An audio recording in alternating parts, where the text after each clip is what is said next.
In today's video, I'm going to paint a 3D model. But before I paint the 3D model, please do watch my vlog about Voltes 5 unboxing, yung diecast na in-unbox ko before.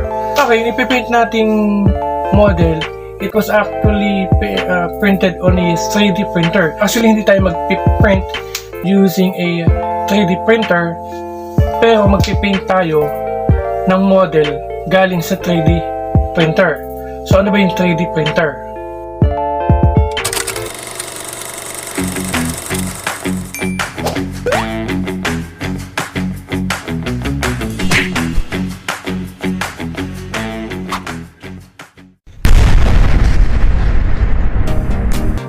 Okay, so the package has just been arrived. This package came from Miss Margarita of Toy Collectibles. Okay, so sabi ko nga kanina, hindi tayo magpiprint using a 3D printer because yung dumating sa akin is already printed in a 3D printer. So ang gagawin lang natin today is we are going to paint this object, or what do you call this, a head bust of Voltes 5. So later I'm gonna show you how it's done or how I'm going to paint this. But before I paint this, meron pang isang object printed in a 3D printer.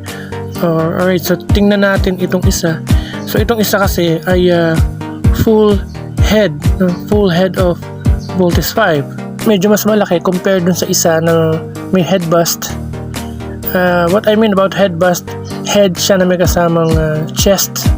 But this one is just a full head printed on a 3D printer. So bago ako mag-proceed sa painting, kailangan ko muna i-check kasi may mga parang hibla siya na plastic na hindi natanggal. So kailangan muna natin itong linisin or i-cut ng cutter at tanggalin bago natin siya i-paint.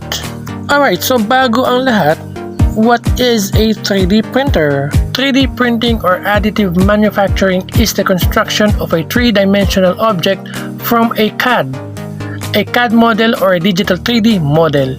It can be done in a variety of processes in which material is deposited, joined, or solidified under computer control, with materials being added together, typically layer by layer.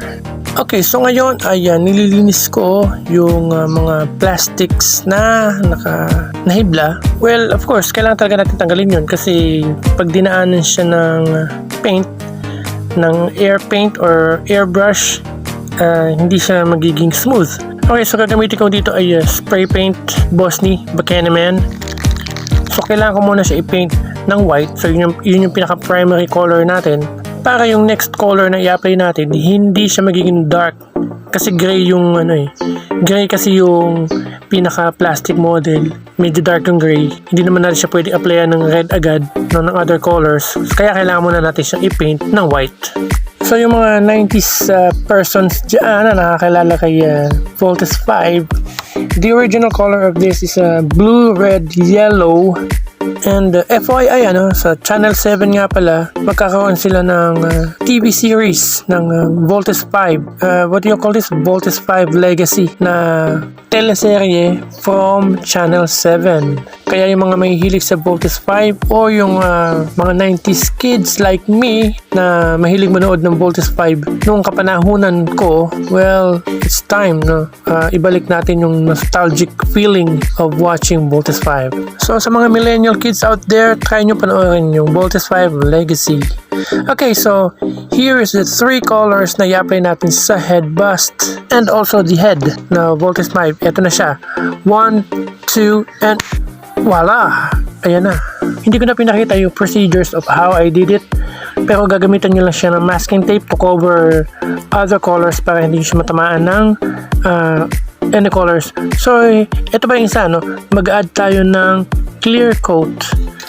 Okay, so clear coat, ito yung magpo-protect ng unang colors o yung mga colors na inilagay natin dito sa Voltes 5 head para lang tumagal yung paint, hindi kumupas at medyo glossy yung look para mas magandang tingnan.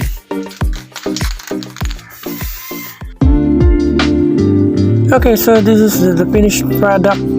The finished product that I did painting on Voltes 5 head bust at yung kinulayan din natin na big head of a poultice pipe. So make sure lang na dried up or dried na yung ating clear coat na in-apply bago natin siya hawakan, kasi pag hindi pa siya masyadong dried, baka bumakat yung ating thumb mark. So yun lang yung aking tip. Okay, so don't forget to like, share, and subscribe to my channel. Para lang sa ibang hindi pa nakasubscribe, please subscribe, and thank you for watching.